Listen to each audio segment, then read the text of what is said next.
Good evening, everyone. This week's Parsha is Parsha Shemot, Tavshin Pei Vav, 5786. And we will begin from the beginning of the Parsha, which is chapter 1, verse 1. Parak Aleph, Pasuk Aleph. Ve'ela Shemot B'nai Yisrael Haba'im Mitzrayma. These are the names of the children of the sons of Israel that came to Egypt. Eis Yaakov, with Yaakov, Ish Sabo, a man in his household they came. And then it goes through the names of the sons of Yisrael, the sons of Yaakov. Ruvain, Shimon, Levi, Yehuda, Yisachar, Zvulun, Binyamin, Dan, Naphtali, Gad, Asher. Vayihi kol nefesh yotzei erech Yaakov shivim nefesh. And the total number of the souls, descendants of Yaakov, were 70 souls. Yosef was in Mitzrayim, and Yosef was in Egypt. Vayamas Yosef v'chol echa v'chol adar hahu. Yosef and all his brothers and all that generation died. Uvenei Yisrael, and the children of Yisrael, meaning referring to all the descendants, Paru, they were fruitful. Vayishritzu, they swarmed. Vayirbu, they increased. Vayatzmu ma'id ma'id, became very strong. Vatimalei haaretz oisam, and the land became filled with them. So these are the first few verses of the parsha. So let's go back to the beginning. So the beginning tells us the names of the sons of Yisrael, Yaakov, who came to Egypt. And it says their names. Now we know this already, right? In Parshas Vayigash, when Yosef told the brothers to bring Yaakov down to Egypt, the Torah tells us, enumerates Yaakov and his sons and his grandchildren. And it tells us it was 70 people that came down, 70 souls that came down. So why do we need to repeat it here? So the explanation I'm going to share with you comes from Rav Shamshon Lefal Hirsch, and he explains because at this point the Chumash of Shemos, the book of Shemos, is the beginning of the history of the Jewish people. Until now, the book of Bereshis, which of course is the foundation of the Jewish people, but the book of Bereshis talks about individuals: Abraham, Yitzchak, Yaakov, Yosef, the brothers. These are individuals, they're, sometimes they're called a clan, a tribe of their own. At that point of time, they're not a people, they're not a nation. They're individuals in the sense that the Torah focuses on individuals. And these individuals, of course, they have children, they even have followers. But the focus of the book of Bereshis is the individuals because we're not a people yet, we're not a nation yet. The book of Shemos is where the Jewish people become the Jewish people, they become the Jewish nation. And that's going to come about through going through Egypt and eventually leaving Egypt, receiving the Torah, building the Mishkan, being the tabernacle. But right now, as Rav Hirsch says, the narrative shifts from talking about individuals to talking about the development of a nation. And therefore, the repetition of the names of the sons of Yaakov coming down to Egypt is because now we are looking at them as what Rav Hirsch calls the foundation stones of the Jewish people. When we're going to begin talking about the development and the birth of the Jewish people, we start with what were the foundational stones of the Jewish people? The sons of Yisrael. The sons of Yisrael that came down. So we know them already. But now we're mentioning them because now we're transitioning from talking about individuals to talking about the development of the Jewish people.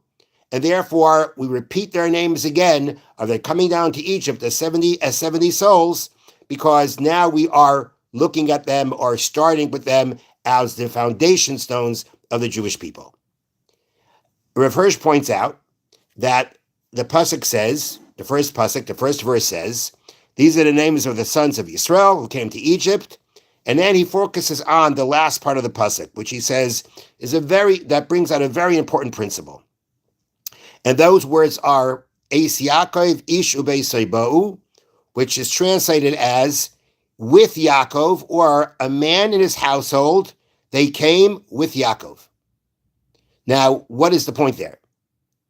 And the point there is, says Rav Hirsch, of these words, is to say that, first of all, when it says Eis Yaakov, which we're saying they came down with Yaakov, Rav Hirsch says that there's another word for with.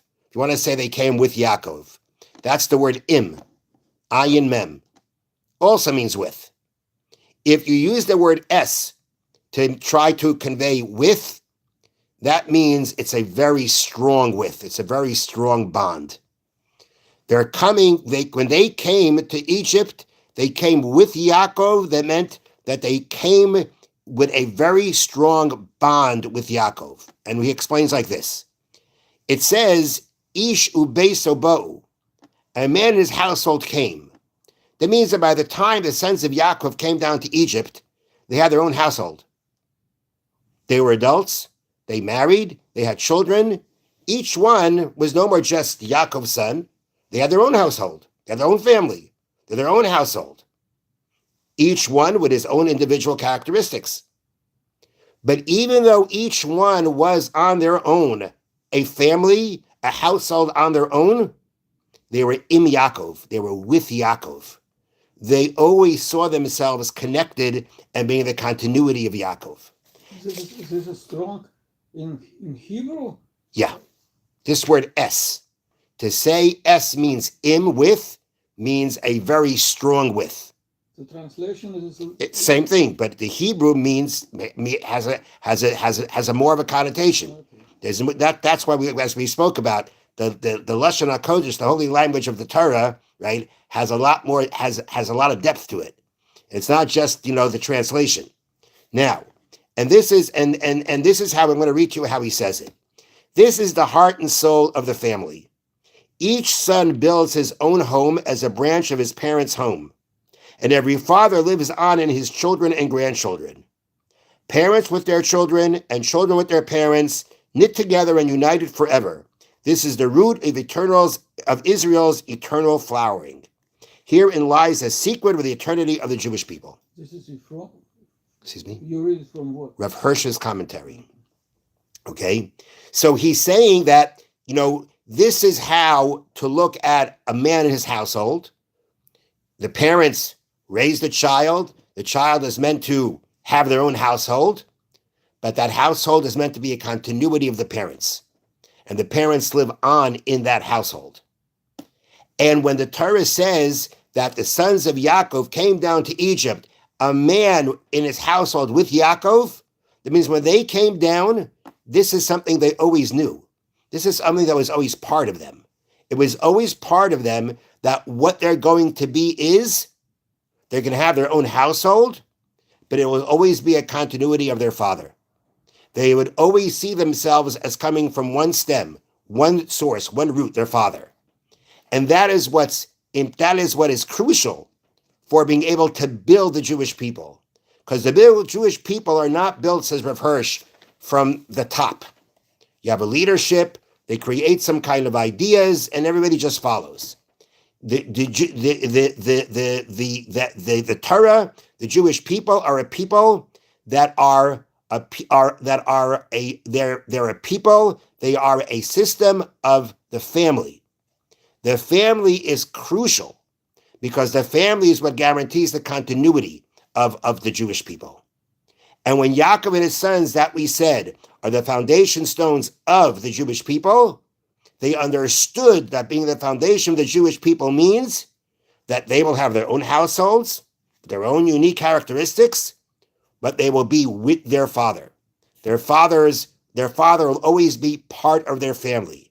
Their fathers will always live on in their family. They always will look back and live by the spirit of their father. And that's all part of that foundational stone of the Jewish people. But before leaving, they also have the same bond with your father in Canaan. Yes, but the point is that that principle, right? Meaning the point is that they weren't just living with their father. It's one big group and they live with their father.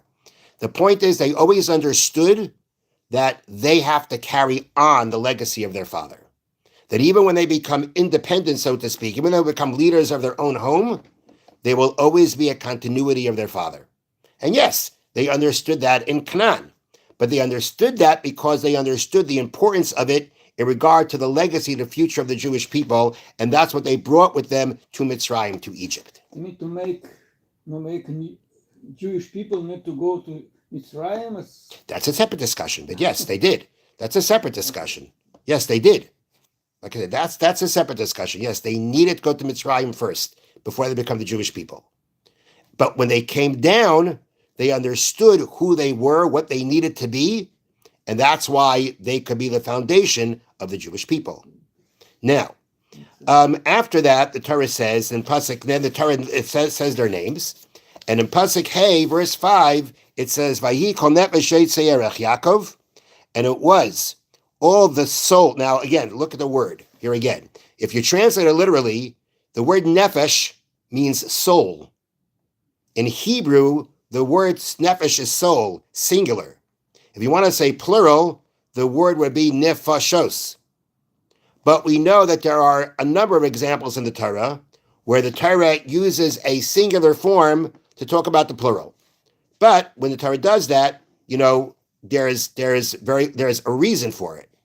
And here Rav Hirsch brings down the fact that actually the Medrash points out that when we talk about Kol Nefesh Yotzei Erech Yaakov, we talk about the descendants of Yaakov, we call them Nefesh, a soul, right? Vayi Kol Nefesh Yotzei Yaakov, the soul that went out from Yaakov. I mean souls, but in singular form. When you talk about the souls by Yaakov, it says Nefesh, singular form. By Esav, when the Torah went through the families of Esav, at the end of Parshas Vayishlach, the word for souls was nefashos, plural form. And the reason for that is, for in all the branches of Yaakov's house, there is only one spirit. One principle guides them, and its spirit unites them. Meaning the Jewish people are a nefesh, they're a soul. There are many souls, but in essence, they're one soul. They're one soul because they have one, as he says, one spirit, one guiding principle, and it's that principle that unites them. Meaning they are the Jewish people, the people of Hashem, the people of Torah. That is their guiding principle, and that unites them as one. And therefore, when we talk about them, even in plural, refer to them as nefesh, a soul in singular. that 70 soul, it's included Joseph? Yes, again, Joseph is one of the 70. Now, the next pasuk reads, Vayamas Yosef v'chol echa v'chol adar hahu.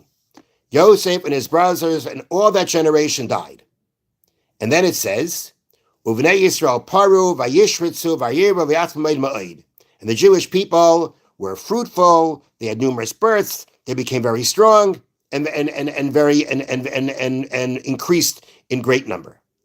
So again, verse 6, Yosef and all his brothers in the generation die. Verse 7, and the Jewish people were fruitful.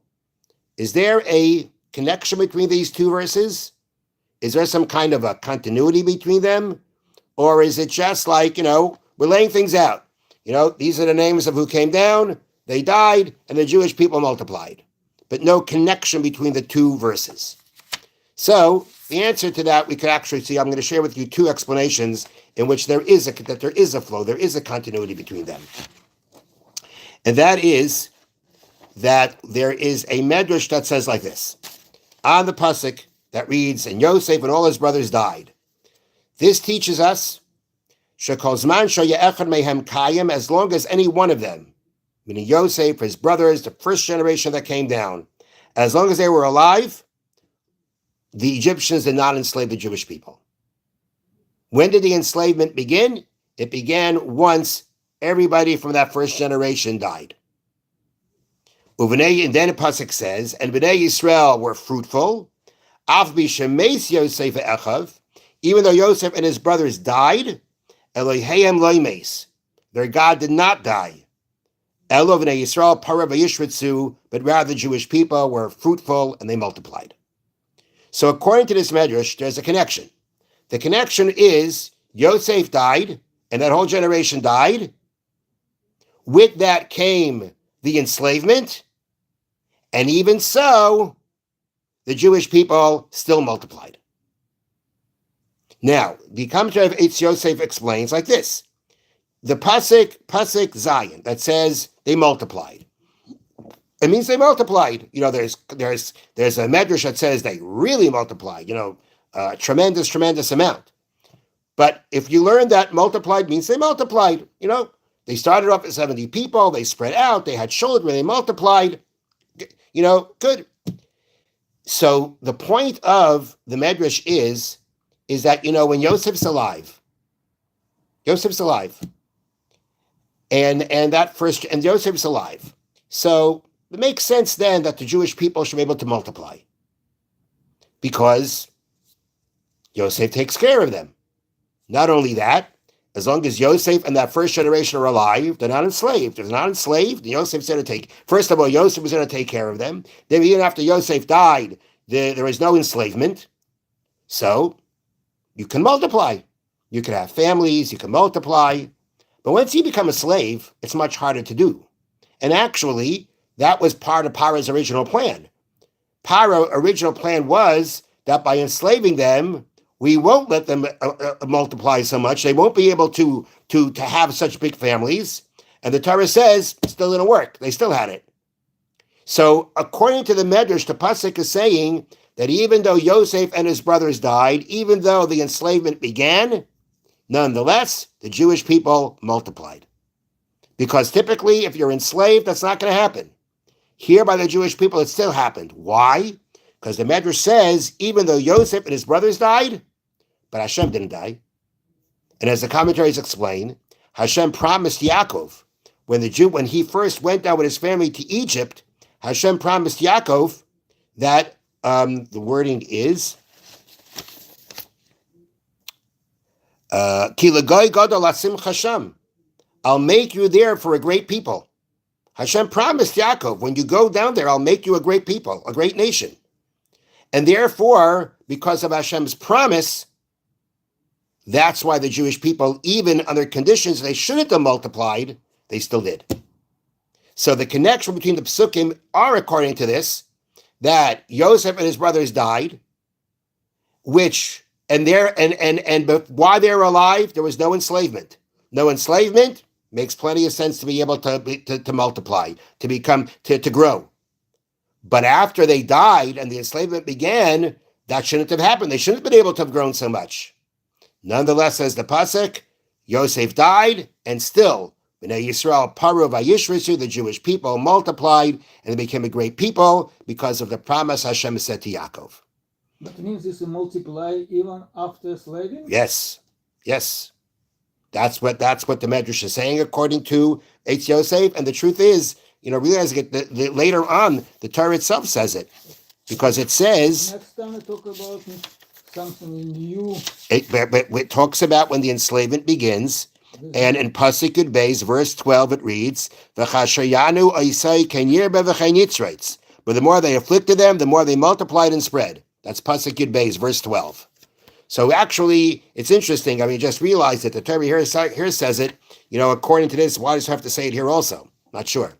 But that's how the Eitz Yosef, the commentary of the Medrash Eitz Yosef, explains what the Medrash means to say, that this is the connection between these two verses. That even though Yosef had died, and now the slavery began, the Jewish people still were able to grow in number, which shouldn't have happened under the circumstances of slavery. That's one explanation. Another explanation I'm going to give you comes from the commentary of Hamak Dover, from the Netziv, the Rosh Yeshiva of the Balazina Yeshiva, and he explains actually in a very different way. And he explains like this. If you look again at verse 7, the Pasuk reads, and the Jewish people were fruitful, and they swarmed, they increased, they were very strong, Vatimalei haaretz osam, and the land was filled with them. Which land? Which land was filled with them?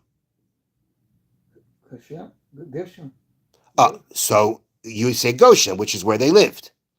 So the Netziv argues that if it meant only where they were anyway, then, and it wants to say the land of Goshen became filled with them, with the people, then again, it's a wording thing.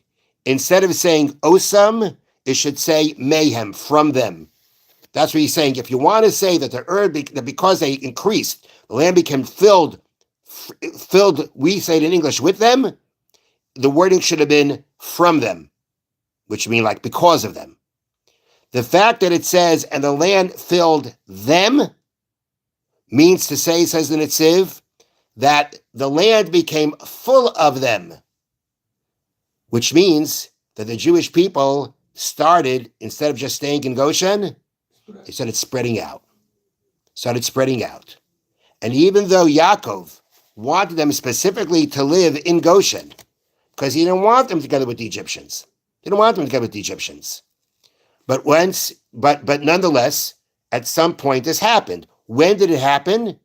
It happened after Yosef died, because that first generation. Because as long as Yosef and the first generation were around, they wouldn't let them leave. They wouldn't let them spread. If they want, even if they wouldn't let them leave Goshen. They wouldn't let them leave their Jewish enclave. But once that generation was gone, then already there was no one to stop them, no one to be embarrassed to stop them, and they went, and they spread out in the land. Not only that, there's a medrash that says that when Yosef died, the Jewish people stopped practicing bris milah. They stopped giving their children a bris. Why? What's the connection? The answer is, says the Netziv, because once Yosef died, and the truth is, it's not just Yosef, it probably means Yosef and that whole generation mentioned in the pasuk. Then at that point of time, they wanted to spread out. They wanted to live amongst the Egyptians. They wanted to be more Egyptian-like. And therefore, if you want to be more Egyptian-like, they decided, no more bris milah. Bris milah is what separates the Jewish people, and they didn't want to be separated anymore. They didn't want it anymore. And he brings this out also in a very interesting way.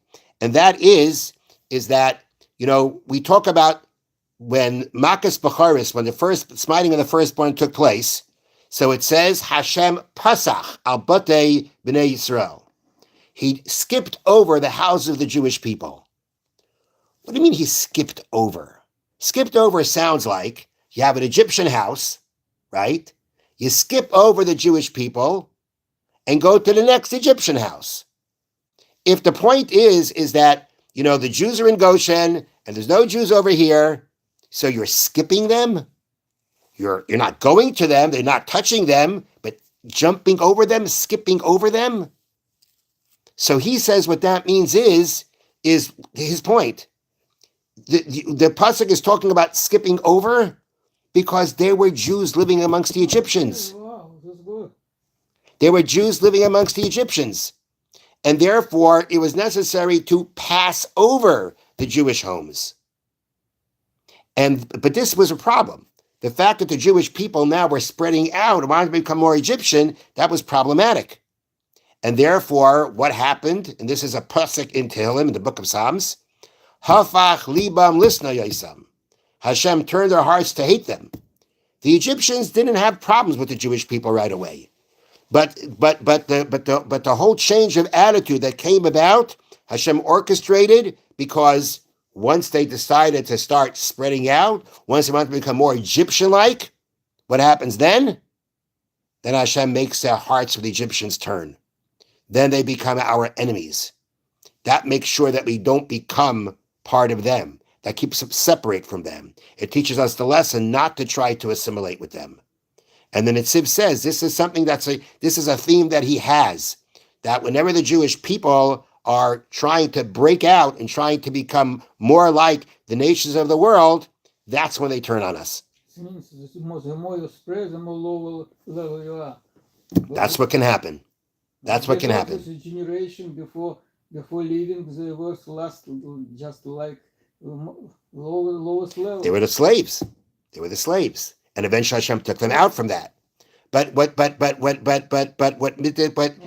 meaning here is, which I believe, and I'm sure that he's trying to say, but I think there's an important thing to understand, and that is that, Hashem already told Abraham that your children are going to be enslaved in a land that's not theirs. It says that. They will enslave them and afflict them for 400 years. So there is already a prophecy it's going to happen. Nonetheless, I understand, and I think I've seen this before, is that, the slavery could have been not as bad. You could have slavery which is not great. And then you could have a very painful and afflictive slavery. So the Jewish people were anyway going to have to be, at some point, the prophecy says they had to be enslaved. But the fact that those who enslaved them had to hate them and be cruel to them as they were, they killed their children, etc., that came about because that was a result of their wanting to assimilate. But the point of the pasuk, so now according to the Netziv, the connection between the two psukim are, Yosef died, right? Yosef died. The Jewish people became, big. They increased. And with their increasing, they now, because there were much more of them, right? Now it came about that, we're not just staying in Goshen, we're going to spread out.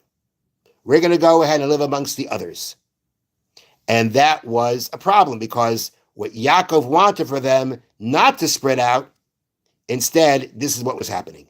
They decided to spread out, to live amongst the Egyptians, and therefore, Hashem, as the pasuk says in Tehillim, Hashem turned the hearts of the Egyptians against them.